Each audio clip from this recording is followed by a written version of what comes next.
जी अस्सलाम वालेकुम फ्रेंड्स, कैसे आप? आज मैं हूँ तीसरी वीडियो के साथ आपके सामने। आज हम अगला स्टेप करेंगे। तो ये दोस्तों, ये फ्रेंड्स ये चैनल जरूर सब्सक्राइब कीजिएगा, शेयर भी कीजिएगा, कमेंट्स भी दें ताकि हमारी टीम की हौसला अफजाई होती रहे। ये 9th 10th first year, second year, third year, fourth year के जो बच्चे हैं उनके लिए ये बड़ी हेल्पफुल साबित होगी ये वीडियो। जी जी बच्चों, जी फ्रेंड्स, आपका कुछ क्वेश्चन है तो करेंगे। जी सर, शुड और ऑट जो है ना वो कहाँ कहाँ इस्तेमाल होते जी क्वेश्चन है हमें कि शुड और आर टू ये कहाँ कहाँ लगाना है। तो आज देख लेते हैं हम आर टू और शुड। तो फ्रेंड बात यह है कि दोनों के मीनिंग है चाहिए। चाहिए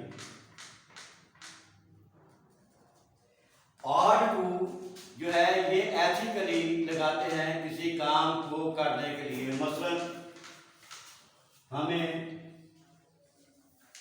गदागरों की मदद करनी चाहिए। अगर आप गदागरों की, बैगर्स की मदद नहीं करेंगे तो हुकूमत के पास ऐसा कोई आइन नहीं है कि आपको पाबंदे सलासल करे, आपको कोई पनिशमेंट दे। ये एक एथिकली ड्यूटी है। आपका दिल माने तो आप बैगर्स की हेल्प कर दें। उसकी क्या बनेगी अंग्रेजी? We are to help the beggars. ये एक एग्जाम्पल और ले लीजिए इसकी। मसलन अमीरों को गरीबों की मदद करनी चाहिए।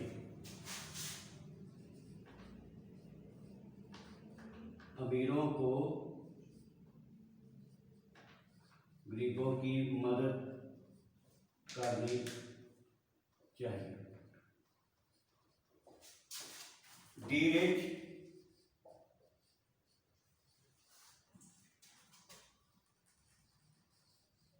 Are to help the poor. जी फ्रेंड, तो यहाँ मैं एक बात क्लियर करता चलूँ कि हमारे बहुत से स्टूडेंट्स दी रिच को जमा बनाने के लिए, अमीरों की जमा बनाने के लिए दी रिचेस कर देते हैं और गरीबों की जमा बनाने के लिए दी पुअर करते हैं। तो friends, keep it in your mind कि अमीरों की जो अंग्रेजी है, रिच का मतलब होता है अमीर आदमी।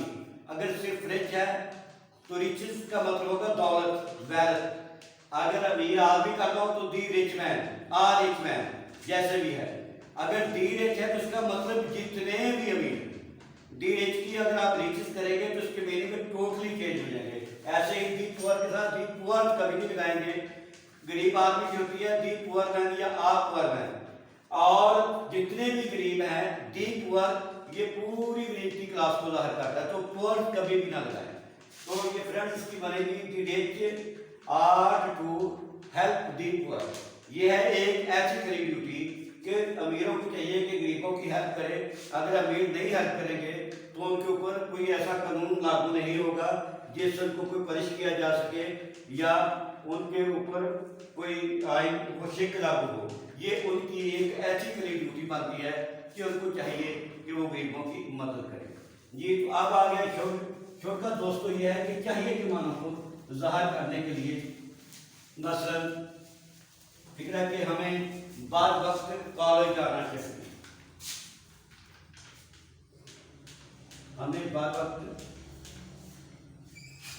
कॉलेज जाना चाहिए।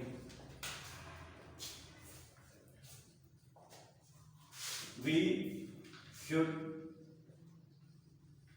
गो to the college in time. ये है जी, हमें बार बार कॉलेज जाना चाहिए। हमें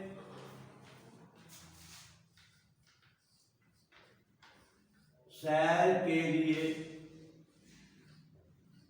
जाना चाहिए। We should go for a walk. तो फ्रेंड्स, ये भी बात ज़हन में रहे कि को के साथ वैसे प्रेपोजिशन टू आती है, लेकिन जब शहर के लिए जाना हो तो को के बाद फॉर लगाते हैं। We should go far about. तो मुझे उम्मीद है कि आपको आर टू और शुड का इस्तेमाल अभी काफ़ी हद तक क्लियर हो गया होगा। तो इसके मनफी फिक्रे भी मानते हैं, वो देखते हैं। जी फ्रेंड्स, आप में से किसी के पास कोई क्वेश्चन है तो बताया करें कोई क्वेश्चन जी है तो। सर, तो फिर मस्ट कहाँ लगाना है? जी, अब एक क्वेश्चन आया है कि जो मस्ट है ये कैसे और कहाँ इसका इस्तेमाल है। MUST मस्ट और टू और शुड के मीनिंग है चाहिए, जबकि मस्ट के मीनिंग है जरूर चाहिए।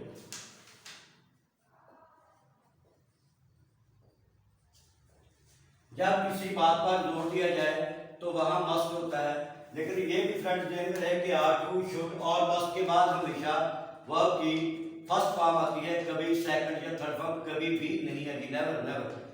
तो और टू शुड और मस्ट के बाद हमेशा वर्ब की पहली फॉर्म आएगी। मसलन तुम्हें जरूर खेलना चाहिए।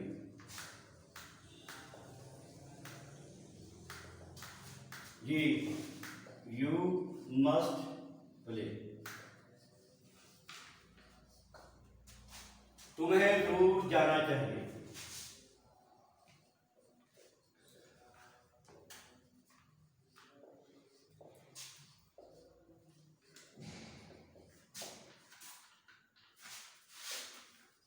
You must go. और टू चाहिए के लिए एक्चुअली और शुड भी चाहिए के लिए, जबकि जरूर चाहिए के लिए मस्ट आए। इसके अंदर कोई आपको फ्रेंड कोई कंफ्यूजन है तो आप में से कोई भी स्टूडेंट, कोई भी जो बैठे हैं दोस्त यहाँ, कोई भी सवाल करे कि क्या क्या इसमें कोई बात क्लियर हुई या नहीं क्लियर हुई। मैं रिपीट कर देता हूँ। आर टू आप ऐसे के लिए लगाएंगे, किसके लिए, अखलाकी तौर पर इसके लिए आर टू लगाते हैं, और चाहिए जो है उसके लिए शुड लगाते हैं, जरूर चाहिए के लिए मस्त लगाते हैं। और ये भी बताता चलूँ, अगेन बताता चलूँ कि इनके बाद हमेशा वर्ब की पहली फॉर्म आएगी, कभी दूसरी या तीसरी फॉर्म नहीं आएगी। जी फ्रेंड्स, कोई और सवाल है? No sir.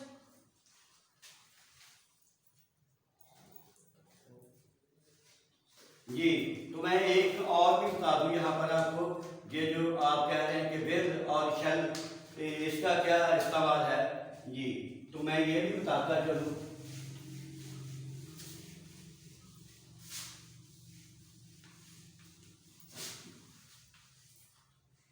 गागेगी, जिन फिक्रों के आखिर में गागेगी आएगा तो फ्रेंड उसके लिए विद और शैल इस्तेमाल करते हैं।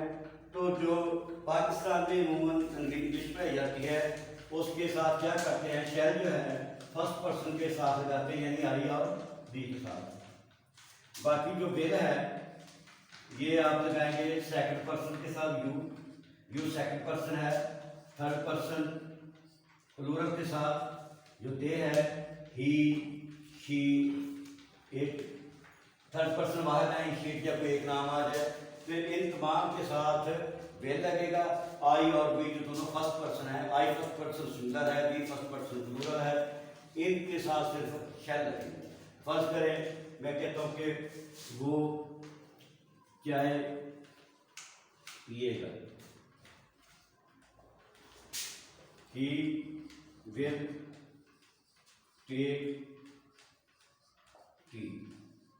अच्छा, अगर फिक्रा यूं जाए, हम चाय पिएंगे, तो इसका फ्रेंड बनेगा वी शैल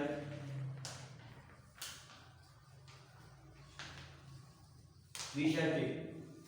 यह है फिर शब्द इस्तेमाल।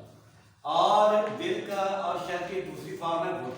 बहुत से स्टूडेंट्स यूं कर देते हैं कि शुड को शैल की दूसरी तीसरी फॉर्म के तौर पर इस्तेमाल करते हैं। ऐसी बात बिल्कुल नहीं है। विल और शैल की जो दूसरी या तीसरी फॉर्म है वो वुड है, तीसरी भी वुड है, और वुड का एक अपना इस्तेमाल भी है। तो दोस्तों, अगली वीडियो में हम बात करेंगे इस सिंगल स्टेप की कि वुड को कहाँ कहाँ हमने इस्तेमाल करना है और कैसे इस्तेमाल करना है। जवाब के तौर पर इस्तेमाल होगा तो कैसे होगा, और उसके जो अपने मीनिंग है उनके, वो जिसमें पोलाइटनेस कर्टसी वगैरह होती है, वो कैसे इस्तेमाल होगा। जी दोस्तों, इसके साथ ही अल्लाह हाफ़िज़।